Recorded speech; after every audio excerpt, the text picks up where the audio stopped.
Hello everyone. Welcome to the Lightning Ball channel. If you haven't yet subscribed to my channel, please do so and activate the notification bell. Your support fuels my continued efforts.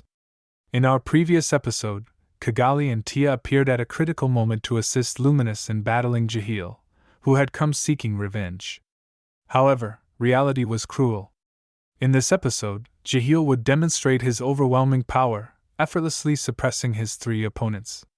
Yet, in the face of imminent death, the arrival of Yuuki, Mai Furuki, and Laplace turned the tide of battle. How had they survived, and how did they manage to return to the central world? Furthermore, Mariabell inexplicably reappeared in Yuki's mind, leading to the formation of a formidable yet utterly chaotic duo, Manas Maria and the ever-greedy Yuuki. So, let's get started. Kagali and Tia had been secretly tailing Jahil, taking extreme care to avoid detection. Despite his immense power, Jahil's arrogance made him surprisingly lax in his vigilance. As she observed him, Kagali concluded that Jahil had only recently awakened his ultimate skill and had yet to fully hone his abilities. However, even with this flaw, the two of them alone had no chance of defeating him. They had to wait for a better opportunity. Thus, they followed Jahil all along until he finally arrived at the intense battlefield of the barren land. Jahil's target was, of course, Demon Lord Luminous. Kagali, once known as Demon Lord Kazalim, had always assumed that Luminous was merely Roy Valentine's maid. If not for Luminous' doomsday declaration, Kagali would never have realized that Luminous was the true Octagram Demon Lord. This, in turn, revealed something crucial. Kazalim had never been that strong, as she had failed to even perceive Luminous' hidden aura. Of course, that was then. Now, Kagali had reached an absolute level of power, boasting over 3 million existence points. Yet, despite Luminous' ancient existence and superior combat prowess, Kagali was certain Luminous was still no match for Jahil. Even with all three of them working together, their chances of victory remained slim. Ideally, this was not the right time to strike. And yet, Kagali chose to step in without hesitation. The reason was simple: Jahil was not their only enemy. If they abandoned Luminous to her fate, the entire world would likely be consumed by the cryptids. Kagali couldn't help but scoff at herself. She had always considered herself selfish, believing her only purpose was to seek revenge for her fallen comrades. Yet, faced with the survival of humanity itself, she found herself fighting selflessly, throwing caution to the wind. Luminous seemed to see right through her thoughts, telling both Kagali and Tia to fight without holding back. If they died, she would resurrect them immediately. All they needed to do was buy time until reinforcements arrived. Luminous believed that Benimaru and Rimura's other executives were already on their way. If they could hold out long enough, the battlefield would shift in their favor, and they would have a real chance to eliminate Jahil. With this reassurance, the three women steeled their resolve, bolstering each other's confidence. Yet, in the very next moment, a scorching beam of light cleaved Tia in half. Before Kagali could react, her chest was pierced through, and her vision blurred.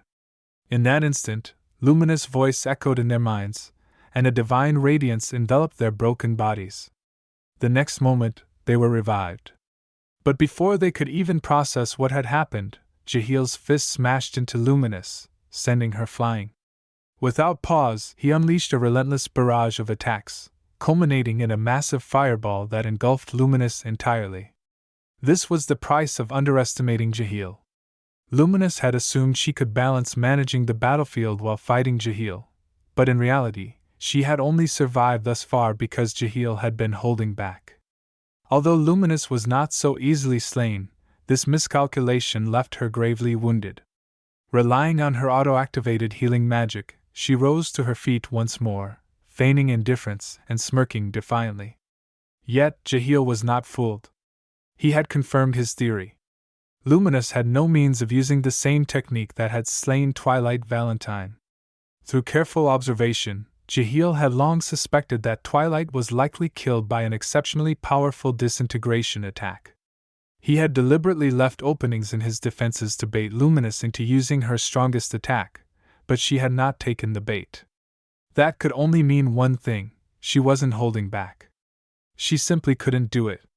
At this realization, Jahil's smirk widened. Victory was within his grasp. Kagali and Tia deeply realized how naive their initial assessment of Jahil had been, never expecting him to be this overwhelmingly powerful. Tia even asked Kagali if they should flee together, but Kagali refused. This time, there would be no retreat. She had spent her entire life running, and she could not accept facing the world's destruction like a stray dog. Kagali wanted the rest of her life to shine. Determined not to let down their fallen comrades, Kagali and Tia chose to stake their very lives on one final desperate strike against Jahil. Kagali wielded the ruined scepter, fully activating her ultimate enchantment, Book of Prophecy, predicting Jahil's next move. At the same time, Tia brandished her tear scythe, unleashing the full force of optimistic performer, pouring her entire existence into this attack. They had no intention of surviving this battle. If they could take Jahil down with them, that would be enough. Jahil, who had originally intended to land a finishing blow on Luminous, found himself unable to ignore the suicidal onslaught of the two warriors and was forced to react. At an almost instantaneous speed, he conjured an enormous fireball, but Kagali and Tia had already resolved themselves to death, making no attempt to dodge. At that very moment, a black whirlwind swept Kagali and Tia away, roaring past them. The fireball, now without a target, soared into the sky and dissipated. The one who had intervened was Eva, the elusive member of the moderate Harlequin alliance, known as the Faceless One. However, unlike Tia or Clayman, Eva was not a death man, she remained a dark elf. That alone meant that appearing on this battlefield was not just an act of defiance, but a death sentence. She had no chance against Jahil. Yet, for Eva, this was irrelevant. If she could buy Kagali even a few more minutes of life, she would gladly throw hers away. Relying purely on honed combat techniques and extreme speed enhancement abilities, Eva engaged Jahil in a desperate hit-and-run strategy. It was, without question, a suicidal act. As Jahil's flames licked her body, Eva's mask melted away, revealing a serene, illusory smile, a stark contrast to Jahil's cruel sneer. Jahil, ever cunning yet quick to anger, chose not to waste time chasing Eva down. Instead, he opted for a more effective approach. He would simply incinerate the entire battlefield, ensuring that no one had any means of escape. Kagali and Tia instinctively positioned themselves in front of Eva, shielding her, just as Yuuki and Laplace had once shielded them. Jahil scoffed. How utterly pathetic. These weaklings never learned. This repeated scenario only made him laugh at their foolishness. To prevent Luminous from reviving them, Jahil infused Origin Blood's power into his fireball, unleashing it at full output. Even Kagali, with her exceptionally high resistance as a super-awakened one, would undoubtedly be reduced to ash. The massive fireball expanded at an alarming rate, swelling into an infernal hellscape, and then it vanished. Yes. In the moment between life and death, Yuuki Kagurazaka appeared and effortlessly neutralized the cataclysmic fireball. The very same attack that had undoubtedly killed Yuuki before had now been dispelled as if it were nothing. Jahil gasped in disbelief, while Tia and Kagali were struck with a mixture of shock and joy. Laplace had appeared alongside Yuuki, and in Yuuki's arms was Mai Furuki. So, how had Yuuki returned? The author dedicated an extensive passage to explaining this moment, but I'll summarize it concisely. We had already covered Mai Furuki's last known situation in episode 126, so I won't repeat that here. Before losing consciousness, Mai Furuki had been swallowed by a massive space-time storm, one of such unimaginable scale and power that survival should have been impossible. Of course, we discussed before that this storm was probably Seal's doing, orchestrated to separate Vega from Mai Furuki. And then, Mai Furuki woke up. But this brought her no relief. There was nothing around her. No solid ground. No air to breathe. Her entire field of vision was filled with floating, snowflake-like geometric patterns, shimmering in rainbow hues, appearing and disappearing endlessly. In this bizarre, abstract dimension, Mai Furuki had no means of movement. She didn't even know if time was still flowing. She realized that when her magical reserves ran dry, she would simply cease to exist. And just as despair began to take hold, she heard a voice, a calm, familiar voice. Yuuki Kagurazaka. It was impossible. There was no sound in this place. This must be a delusion, a hallucination before death. That seemed like the only logical explanation. After all, Yuuki was dead. That was an undeniable fact. But then, another voice joined in. Two people were speaking. One of them mocked their surroundings, remarking on how this place had no light, no time, nothing at all. The second voice had a playful, teasing tone, one that sounded an awful lot like Laplace. As she listened, Mai Furuki slowly adapted to the erratic shifts in magical flow. She focused her magical perception, trying to grasp onto anything, and there they were, two figures. Yes, they were Yuuki and Laplace. Laplace, seemingly reduced to only half his body due to Jahil's attack, did not appear to be particularly troubled by this state. In this strange space where neither energy nor time flowed properly, such a condition did not seem to matter. Thanks to the mysterious barrier Yuuki had erected, magical perception remained functional even in this bizarre dimension. Beyond the barrier lay an abyss of darkness, yet in the far distance, radiant rainbows shimmered, accompanied by glowing spheres that expanded, detonated, and vanished in endless succession. Mai Furuki was utterly unable to comprehend what she was witnessing. She gave Yuuki a quick update on the developments following his disappearance, detailing the Tenma Great War, including Milim's rampage, Rimura's uncertain fate, and the looming threat of evil god Evarage. Laplace groaned in frustration at the worsening crisis but was equally helpless in their current predicament. Yuuki, on the other hand, maintained his usual air of detachment, making light-hearted remarks about how none of it concerned him, yet deep down, he was already contemplating solutions. Yes, the first step was to escape this inexplicable place.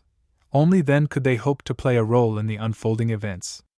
Yuuki had spent a great deal of time observing their surroundings and had arrived at startling conclusions. The rainbow-colored spheres occasionally manifesting in the void were not ordinary planets or worlds. Rather, they appeared to be miniature reflections of entire universes, from their birth to their collapse. Of course, these spheres were merely derivative universes, entirely disconnected from the central world, offering no clues on how to return the central world. Additionally, Yuuki had deduced that time within this space was either completely frozen or flowed at an exceptionally slow rate. Although he had no ability to directly interfere with Infan, his keen intellect and lack of fatigue or hunger led him to the correct assessment. They could neither consume nor regenerate energy. They were effectively in a suspended state, where their current reserves remained static.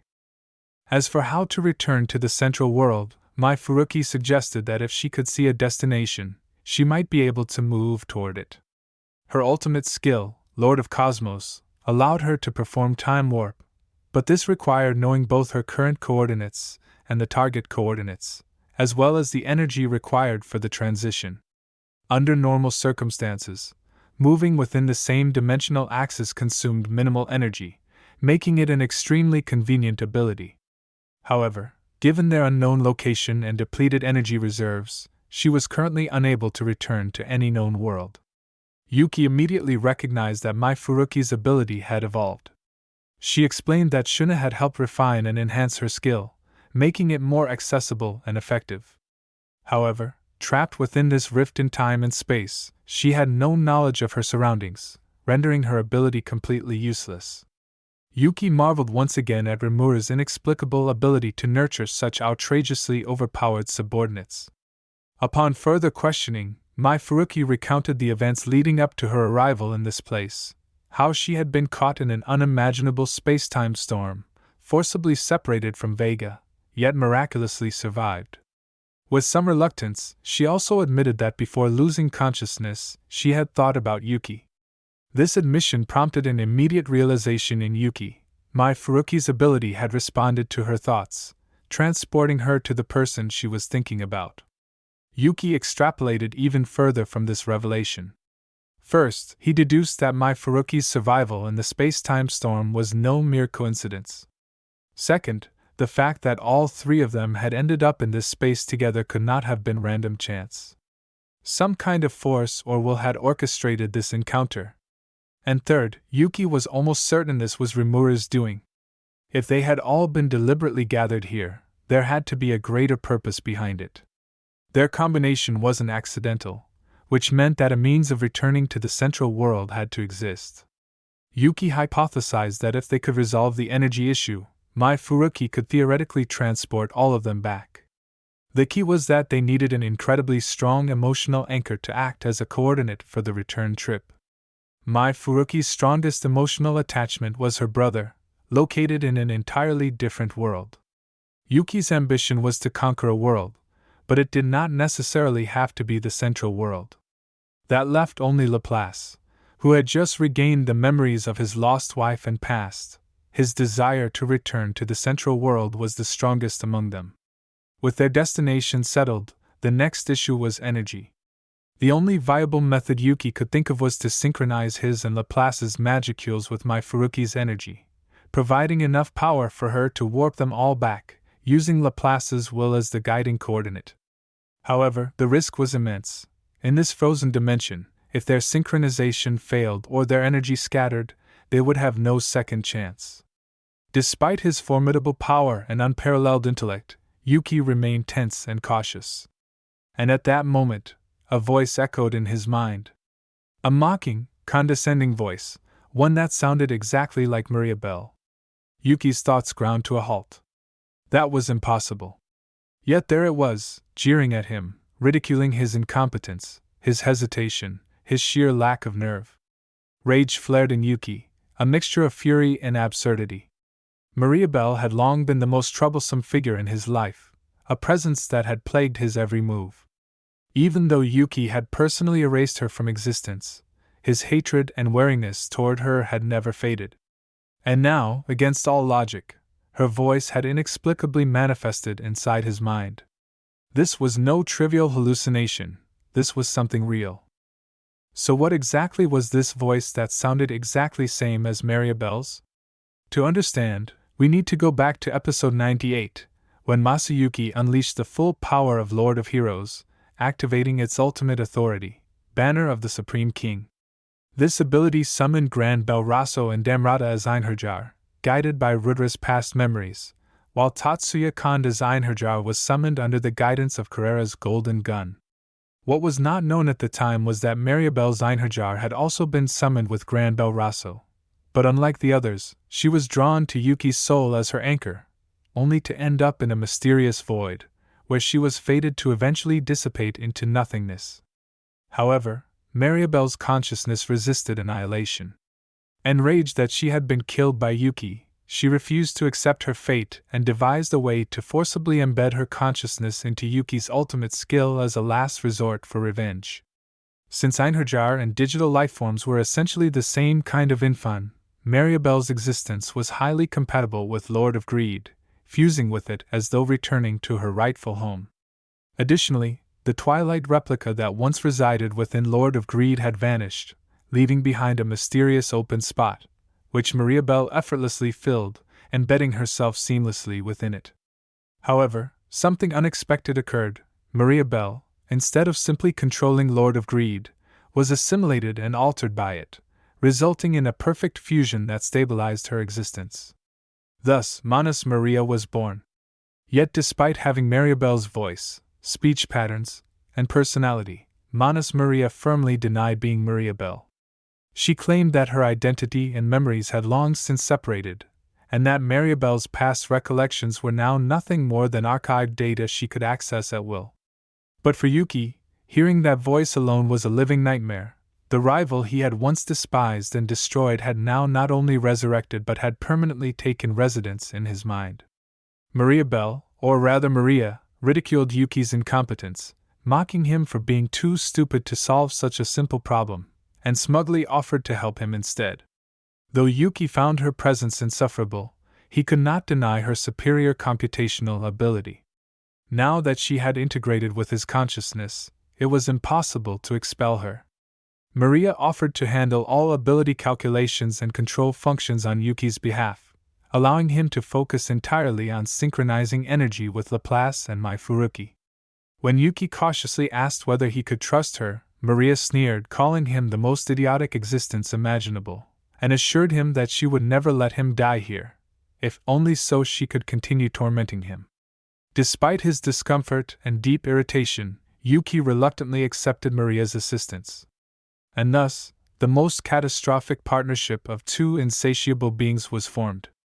Of course, for Yuuki, as long as it kept him alive and helped him crush his enemies, a temporary alliance with Maria was a small price to pay. At that moment, Yuuki exuded absolute confidence, declaring that the three of them would return to the central world together. However, Maria refused to let it go, repeatedly correcting him that it was 4 people, not 3, which only served to further aggravate Yuuki. And so, from the depths of a nameless alternate dimension, from the very fringes of an unknown world, they set forth on their leap flight, carrying with them the singular hope of returning. Alright, that's all for this video. I know everyone is eagerly waiting for Diablo and Rimuru to make their grand entrance, and while I'm trying to speed things up, there are still so many important details that I feel need to be explained.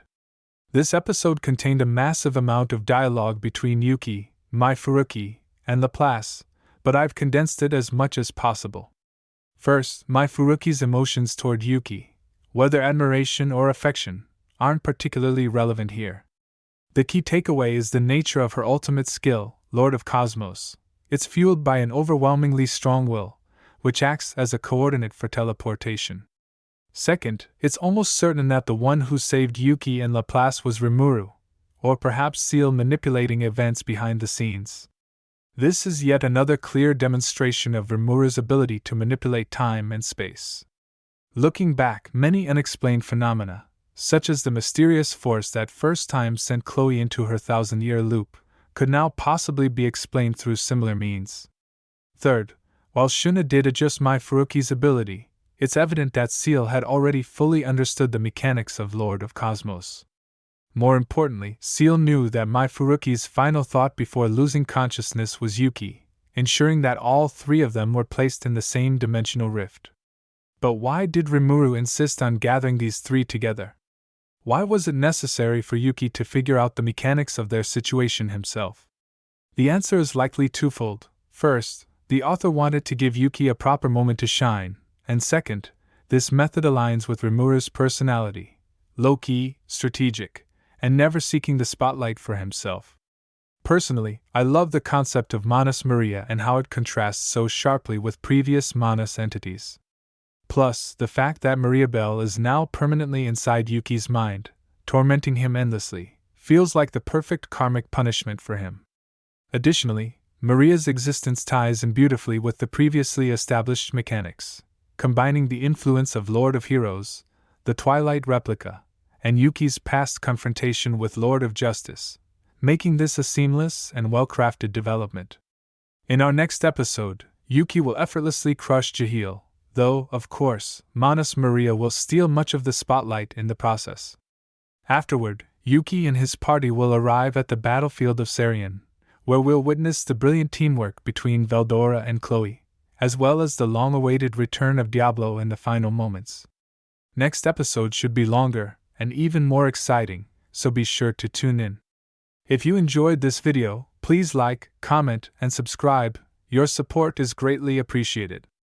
See you in the next one.